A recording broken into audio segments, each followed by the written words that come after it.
bem-vindos a mais um webinar do curso de Parafarmácia, Nutrição e Dietética. Hoje vamos abordar aqui um bocadinho sobre os sistemas do nosso corpo humano. Vamos falar apenas sobre os principais. Qualquer dúvida que tenham em relação a qualquer um dos órgãos abordados aqui hoje, ou qualquer um outro que não seja abordado aqui, mais pequenino, terei todo o gosto de vos ajudar e acompanhar no vosso estudo através do campus, como já sabem, ou do atendimento telefónico. Vamos começar então pelo coração. Como vem aqui, temos a imagem do nosso coração. O sangue começa... vamos começar por uma curiosidade. Neste preciso momento, o nosso corpo está a bombear cerca de 5 litros a todo o corpo. O sangue viaja mais de 96.000 km e meio através de todos os vasos sanguíneos do nosso corpo e é o suficiente para circular 2 vezes o equador da Terra. O coração é a base de toda a vida, assim que ele deixa de trabalhar, compromete todos os outros órgãos e sistemas do corpo humano. Ele bate cerca de 3 bilhões de vezes numa média de vida normal e tem mais ou menos o tamanho de um pulso fechado, para terem noção do tamanho dele. O principal objetivo do coração é então bombear o sangue a todo o corpo, sempre, sem nunca parar. Este sangue tem células, tem substâncias químicas e sem este órgão, nenhum outro órgão funcionaria. Portanto, como é que funciona então aqui o coração e o sistema circulatório? Temos então aqui a parede que envolve todo o coração, chama-se periocárdio, que mantém o coração lubrificado e viscoso, ou seja, toda esta pele envolvente.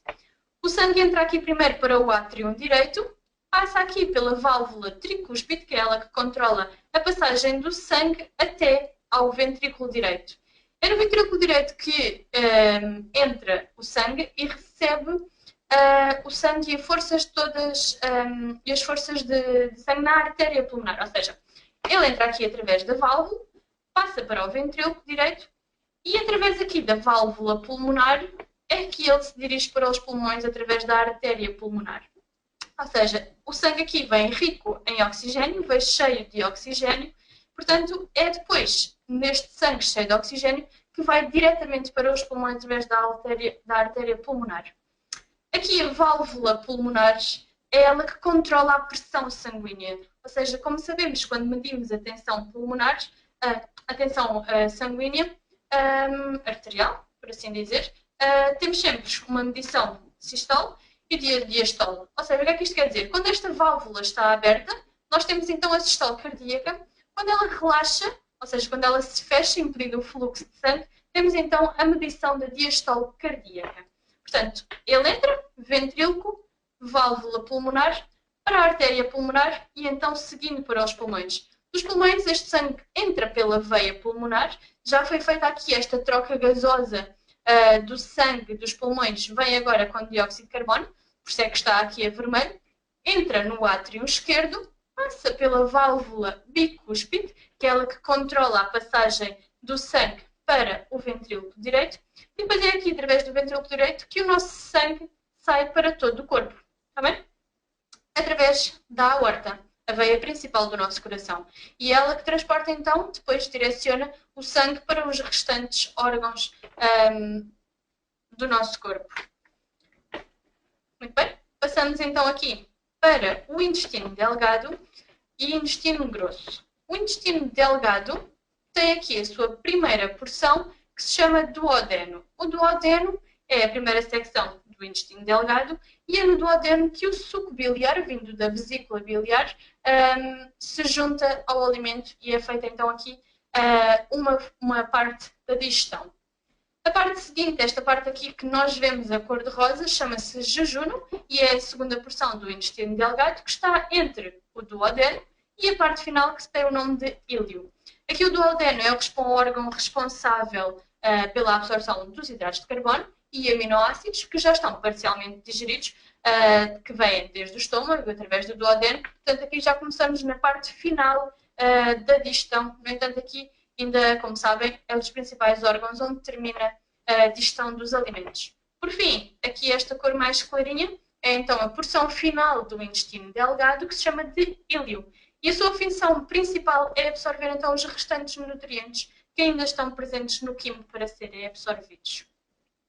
Depois temos então o intestino grosso, que tem 3 porções: a porção ascendente, a descendente e a transcendente e a descendente. Muito bem? Aqui esta parte final é um órgão vestigial, que tem o nome de apêndice, e é apenas uma pequena extensão tubular que não tem qualquer função descrita. Também é apenas um órgão vestigial. A parte final do nosso intestino grosso tem o nome de reto e a parte exterior tem o nome de ânus. Depois vamos aqui aumentar a imagem. Muito bem, aqui temos o fígado. O fígado tem várias definições. Ele é composto por 3 faces, 3 bordos e 2 lobos. Portanto, as faces é a superiores, a inferiores e a posteriores. Os 3 bordos são o anterior, o posterior ao superior e o posterior ao inferior. O órgão, aqui o fígado é um órgão relativamente fácil de termos acesso a ele, portanto, seja de um animal, conseguem realmente ver a constituição do fígado e de perceber, é muito fácil de perceber todas estas porções do fígado. Portanto, tem 3 faces, 3 bordos e 2 lobos. Aqui temos o lobo esquerdo, aqui temos o lobo direito. O lobo direito é de tamanho consideravelmente maior que o esquerdo. Por baixo do fígado, especialmente por baixo do lobo direito, encontra-se aqui, como sabem, a vesícula biliar. É na vesícula que é armazenada a bilis, que é feita, ou seja, produzida pelo fígado. Portanto, esta pequena vesícula armazena cerca de 50 ml de bilis, que depois vai ser então transportada, através deste ducto, para o nosso estômago e feita então as suas funções no sistema digestivo e de digestão dos alimentos. Passamos então aqui para o principal órgão, para o mais pequenino. Para o principal órgão do sistema digestivo, que é então o estômago. O estômago tem um canal de entrada e um canal de saída. O canal de entrada liga o estômago ao esófago e tem o nome de cárdia. E depois temos o canal de saída, que é o que controla a permanência do bolo alimentar e dos alimentos no estômago, e quando depois continua a digestão do alimento para o intestino delgado. E tem o nome de píloro. Bem? Portanto, como vê aqui, o nosso estômago é um órgão muscular, tem diversas paredes musculares, o que permite um movimento para que os alimentos sejam digeridos e sejam feita a introdução de todas as enzimas e secreções para que seja possível a digestão. Portanto, é aqui que se inicia o processo digestivo, através da junção de secreções de ácido clorídrico e de enzimas digestivas. Como vê aqui, o estômago, como sabem, ele está situado abaixo do diafragma, mais precisamente aqui, entre o esófago e o intestino delgado, e aqui tem então o esófago. Depois temos aqui os pulmões. Como já vimos, tem uma relação direta com o coração. No entanto, a principal função dos pulmões é então permitir a respiração. Portanto, para terem a ideia de como é que os pulmões são formados, portanto, temos o pulmão direito apenas com 2 lobos e o esquerdo com 3 lobos. Os pulmões permitem então que o oxigênio do ar entre para o nosso corpo através da respiração e que seja eliminado dióxido de carbono através das trocas gasosas que já vimos que ocorre dentro do coração.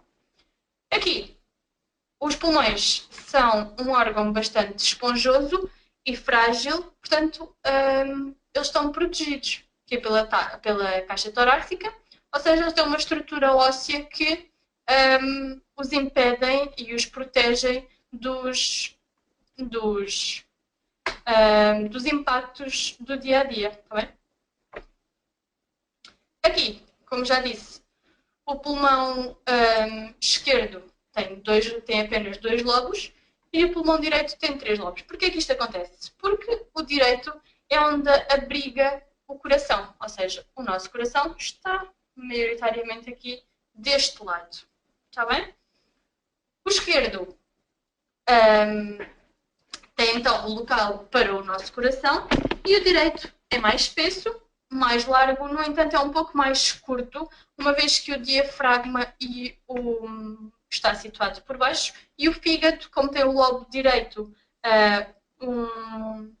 de maior tamanho, ele está situado também por baixo deste pulmão. Portanto, este é relativamente mais curto para abrigar aqui o fígado. Portanto, o ar entra através das fossas nasais e vem aqui para a traqueia.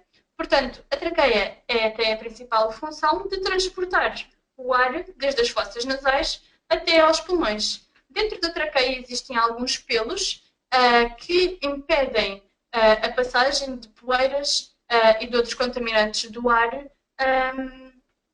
que sejam inalados para os pulmões. Como é que eles são eliminados? Através das nossas defesas naturais, por exemplo, como tosse ou espirro, e assim temos uma imunidade ativa que impede que qualquer dano ocorra para o nosso sistema. Portanto, a traqueia divide-se, é ramificada para cada um dos pulmões e estas ramificações chamam-se de brônquios.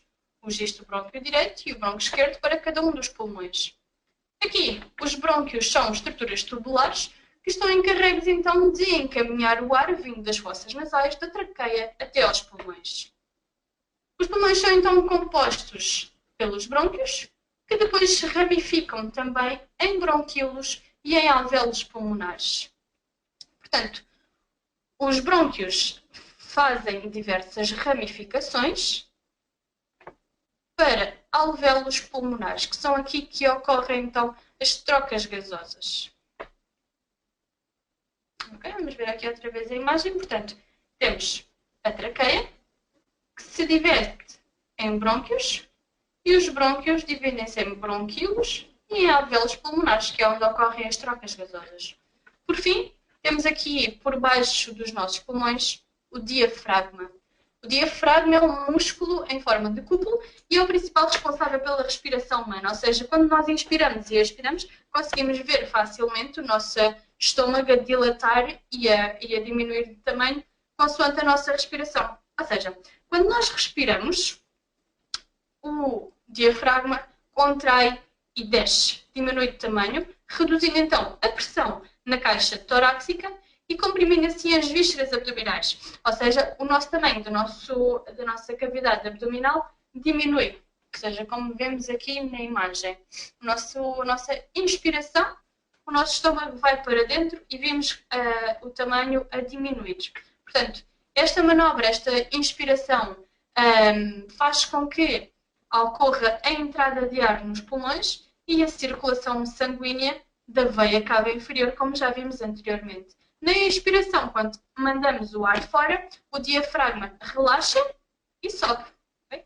E sobe, como vêem ali na segunda imagem, aumentando assim o tamanho da pressão torácica e expulsando então o ar dos pulmões até ao coração e através das nossas fossas nasais. Está bem?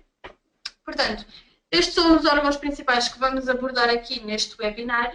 São os principais órgãos do nosso corpo humano. Qualquer dúvida que tenham em relação ao webinar de hoje ou a qualquer outra matéria, já sabem que neste primeiro módulo, tanto eu como a tutora Alexandra, teremos toda a disponibilidade para vos ajudar. Nas restantes unidades, serei eu, a tutora Inês Claro. Nas últimas duas, no módulo 4 e no módulo 5, é exclusivamente a tutora Alexandra que os irá ajudar. Está bem? Recordo que, tanto por campos como por contacto telefónico e agora através de Skype, têm todas as ferramentas para que vos conseguimos acompanhar neste vosso curso. Está bem? Desejo o resto de uma boa formação, bom dia e bons estudos.